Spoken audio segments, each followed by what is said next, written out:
Alright guys, Alvin Voyage na naman. 5 days nang naka-drifting dito sa vicinity ng Poshet, Russia.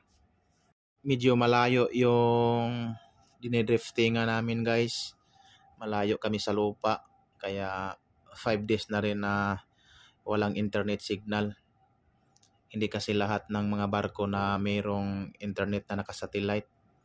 Kahit malayo sa isla, makapag signal. Pero walang problema guys kung kahit walang internet signal.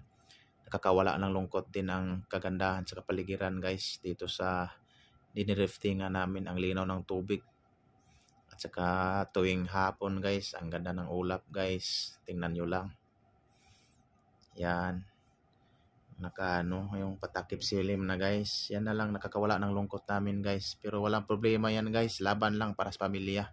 Mabuhay tayong lahat na mga marino.